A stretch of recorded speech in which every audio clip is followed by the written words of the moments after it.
Good morning, everybody, and welcome to Sunday's Q&A. Hope the quality is okay. Come to that in a minute. Shane Hardy says, video seems better quality than normal Q&A, Pete. That's because last week I shot it on the Osmo Action, Osmo Action 1. It's one of them little sort of action cameras, because I have two. I have one which is the Action, which is the one that I put on the dashboard. I've got a little mount for it. And I've got one that's also called Osmo Pocket, which has got a gimbal. Who doesn't have a gimbal? Which is this little thing so that when you move around, it moves around with you. It's this little tiny head and it tracks you, so it looks like you've got people on there, a film crew in the front of the lorry. So I have one facing me and one facing the road, and that's how I do my Life on the Road videos, which incidentally is the way the channel seems to be going now. It seems to be 3 videos a week. One is the normal questions that we got to tackle. One is the Life on the Road videos, because someone once said they quite like the Life on the Road videos, and one is the Q&A. So if you're just really interested in the questions, but you're not interested in watching some old bloke drive a lorry, just ignore Thursdays. They tend to come out on a Thursday. Questions tend to come out on a Tuesday. So anyhow, we'll get to it. Also, because I said about getting a new phone, Jim on the Run says, consider the Oppo phone. Been using them for years. It's better function, as good functions as Samsung, but a fraction of the price, dual SIM. Well, I took the plunge. Last Saturday morning, I sat there and looked at it for ages and ages and ages, and I have gone and bought myself a Samsung A14 5G. 6.5-inch display, Samsung phone. I like Samsung phones. And the best thing about it is it's cheap. It's really, really cheap. I've been used to paying stupid money for phones. I've been paying it on a contract. I've had the Z Fold 3. I've had the S21. I broke the glass on the S21. They told me it's 400 quid to repair it. It's glass. What's it made of? Diamonds? I mean, come on. If it was made of diamonds, it wouldn't crack. This phone, 136 quid. From Amazon, in a box, brand new. I'm going to do a review on it. I'm that impressed. I'm going to do a little review on it, just so you can see it working. Because when I was watching these reviews on the Sunday morning, they're all techie people, and they go, this is the Samsung, blah, blah, blah, and it's got a refresh rate, and it's got a chip rate, and it's got a screen, and I'm going, I don't understand any of that. I just want to know if it works or not. I want to see some bloke go, this is the phone, it works. And it works. So I'll show you. Question of the week, kind of a question of the week, comes from Shreddercon. He says, okay, I'll say the quiet part out loud. The lowball prices are coming from foreign drivers that literally do any job at an undercut price from transport to building, even car washes. It's a disgrace that local business people are allowed to run out of business by people willing to work for next to nothing. Now, I'm sure a lot of people that watch this channel have either have an opinion on that, have been the victim of that in one way, shape or form. And so I think fair enough. I think, well, let's not, let's say the quiet part out loud. So I'm going to do a video on what I think, and then I look forward to your comments. So there we go. Get that one out in the very near future. So, because now I've got my new phone, I can do timestamps again. Yes. So this week's main video was the new category on the CX. Red-pilled Courier says, welcome to construction. Oh, particularly in this time of year, when it's rained and rained and rained, but it's not cold. I get out the lorry, I get back in the lorry, I look like the mud monster. I look like something out of Flash Gordon, my combats are covered, my boots are covered, I'm like, and then the next customer I've got to go to might be some nice shiny premises, and I just look like I've been dragged through a hedge backwards. So, yeah, not wrong, mate. Leachy says, I had a few jobs where the main office has organised the collection from site, but when you get down to site, they have no idea what you're collecting or from which department, all down to a lack of communication. That's the same the world over, wherever you go. What are you coming to collect? Don't know nothing about that, mate. Of course you don't. I mean, at first I used to think you turn up to a place and they might have 20 or 30 things going out. And you think, well, how are they going to know which one's mine? And then you kind of realise that most people don't. You turn up to collect something, they've got one thing going out, unless it's a distribution centre, if it's one of them little units. But still many, many times, oh, it's that over there. Oh, Sharon's booked that. She's off today. Well done, Sharon. Shane Hardy says, I had something similar a few years back. Unloaded a panel shed round to someone's back garden, and then they refused due to the last panel being slightly broken, and they didn't want to wait for a replacement panel, so they had to reload it and unload it back at the yard the following morning. A little bit broken. Think of the poor guy that's just had to drag it around, like, you know. So, and Moses J says, he says, yes, Pete, you're right, mate. Sometimes this talk about handball. Handball is part of the job, and they may not have enough of it. Also, some drivers take the mickey when charging for anything they can, which is wrong, since some light work or waiting time is also part and parcel. I think you have to use common sense. When it comes down to lorries, we say you get an hour free. Hour loading, an hour unloading. For Arctic, some people ask for 2, but it's just crazy because they want 2 hours loading time on both sides. They want it to go 200 miles and they want to pay 200 quid. And at the end of the day, you've lost the entire lorry for a day and you've actually lost money on it. So you've got to be clever about that one. But we say an hour either side. Having said that, if the lorry's on a bay for an hour and 15 minutes, I'm not going to ring them up and say, right, he's been there for an hour and 15 minutes, he's out now, you owe us £12.50. You let it go.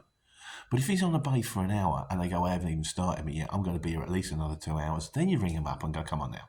You know, let's be fair. So that's the way I look at it. So, right, the wise guys. Matthew, there's a quick one from the wise guys. This was from Matthew. He said, because we said about alternatives to the CX. The delivery app have it the right way. They are just for vans, though. But they display the price, and if you want it, you take it, and payment is made in 7 days. 7 days later, that simple. I have had one lorry job on there, so it's mainly for vans, but it clearly works. Does anyone know about delivery app? I've not done delivery app, but by the sounds of things, it's a van-orientated app that posts jobs with the price of how much the job is worth. You accept it, you do it, and you get paid 7 days later, according to Matthew. So if anyone's got any experience of the delivery app, if they can pass it on. I'm not vans anymore, I'm lorries. I drive a lorry, I run 2 lorries, part of my job. No, I run 3 lorries if you count me own. But that doesn't mean that's not why we're here. We're here to help everybody. So if anyone does it, and you know, I don't know, do you pay for the delivery app? Is it a subscription? Are there many jobs on there? Is it worth doing? Have you done it? Is it like Shipley? That kind of thing. So if we could have some comments on the delivery app, just to try and elucidate, you know, sort of advance everyone else's knowledge, that would be great. Which brings us to miscellaneous. Got a few of these today, actually. Sophie Mode says, Sophie Mode says, hi Pete, thanks for your valuable time. You're very welcome, sir. For starters, I have a question. Which pricing plan did you choose when signing up on the hauling exchange? Thanks. Now, I think I've done a video on this one before. The cheapest one you possibly can. You just want, are you a big business? No. Unless you are, of course, but it's just me, a van. I want sole trader, just me, cheapest to help. Don't want any functional things, don't want anything like that. Because if you find you're using it and someone else says there's something else on here that would help you, you can go, all right, I'll give it a bash.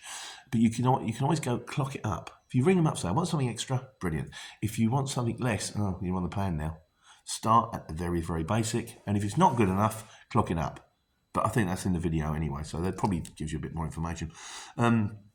Elsization says, the key is to know, right, now this is talking about backloads. We did about backloads last week. The key is to know what the break-even point is. As a business, once all costs are taken into account, mine is around 170 a mile. So anything less is not worth accepting. I take your point there, but the thing I would say is, particularly as we got a regular run that goes up to Glasgow, and we get well paid for taking it up there. Coming out of Glasgow, I was talking to one of the guys up there. He said the rates coming out of Glasgow at the moment are horrific. He said, I said, I know. I said, I had to bring a lorry out of Glasgow last week on about £1.30 a mile. But I've got 2 choices. I either bring him from Glasgow down to sort of Preston or Newcastle at £1.30 a mile and then get him a second job, or I get him to drive from Newcastle from Glasgow to Newcastle or Preston just to pick up his second job and then bring it home, because it's the only way of doing it. So even though I'm losing money, technically, some money is better than no money at all. So that's what I would say. I wouldn't turn around and say, well, I know how much it costs for a mile, and if it's anything less than that, I'm not doing it, because you might get nothing, and something's better than nothing. So thoughts on that, obviously. KC Courier says, Pete, He says, because we were on tickets as well, weren't we? He said, I got a ticket on a red route loading bay in London that I was told to unload in by the events company I was working for. The traffic warden watched me unload several 80-kilo flight cases at 8:30. The delivery took me 20 minutes. I went into the venue to get my POD, came out, and he handed me a parking ticket for 160 quid. I asked, I said, why can you... He said, you can't unload the bay until 10 a.m. I said, you stood there watching me for 20 minutes to unload. Why didn't you tell me? He said, I don't need to. It's written on the sign 50 yards behind you. The event company paid the fine. As they told me to park there, all the goods had to be in the venue by 9:30. I think the traffic warden was... I can't quite read that last one. Yeah, it's people in it. I believe as a traffic warden, the best thing you can probably do is go, mate, move it or you're going to get a ticket. Or what some of them do is go, right, I'm going to drive around the block. If I come back here in 5 minutes' time and you're still here, you're going to get a ticket. I don't think it helps when a lot of them necessarily work on commission. I think they did a little while ago, Westminster did one, when it said the man who brings in the most revenue, he wins an electric car. Well, you're just going to be out there ticketing everybody, aren't you, really, then, But, yeah, I think, again, it's like the waiting time. There's got to be a bit of common sense, there's got to be a bit of fair play, and that's down to the individual. Some people will. Some people won't. Captain Planet says, lads, why are we obeying laws for a criminal government that hates us anyway? I think it's because of fear of incarceration. Because if you don't obey the laws, then some people in some blue uniforms come and pick you up and then lock you in a place where you can't get out of. So on the general whole, there is a thing, it's a philosophical thing, it's called civil disobedience. And the principle is that if you don't like a law, you don't obey it. But then you take consequences of your actions because you're morally responsible for your actions. But then if the laws are immoral, then what difference does it make? Yeah, I think you're right. I think if you don't... And also, the one thing I will say is if we don't like... As a country, if we don't like a law, we won't obey it. I think they struggle massively bringing the smoking ban in France. I don't think... It might be there now. Everybody else said we're banning smoking in public places. And everyone went, okay, fine. We won't smoke anymore. The French just went, no. No, we're banning it. They went, no, let's go on smoking. You can't arrest them all, can you? So maybe that's not a great example, but it's a principle of civil disobedience. If enough people do it, kind of like the poll tax, enough people went, no, this is wrong, and in the end they went, okay, fine, we won't do it. Shreddercon says, 2 years into driving Arctics, he's really wanted to push forward as an owner driver. Feel though it would be more straightforward if I tried driving a rigid to launch the company to save money and build towards an Arctic. Possibly.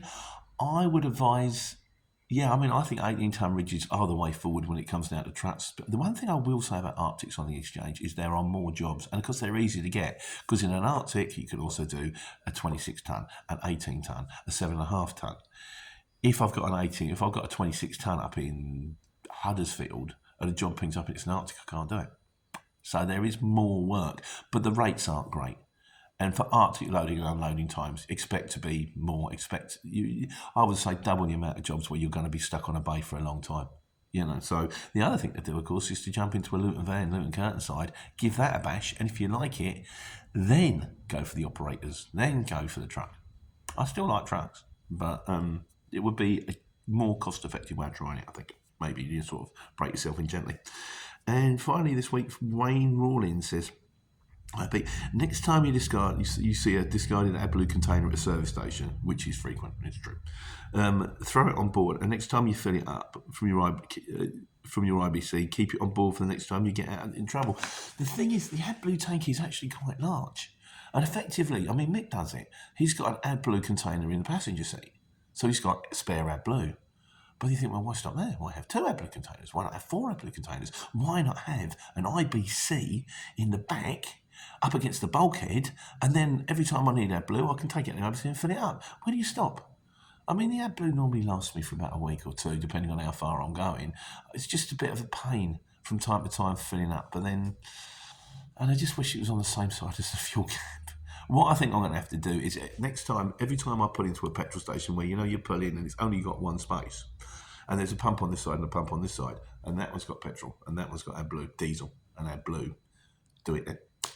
So, that's this week's Q&A. Like I say, more coming out this week. The secret project still hasn't transpired. I don't know what's going on with the secret project. When it does, I'll let you know. And in the meantime, out there in the sunshine, Take care. Take money.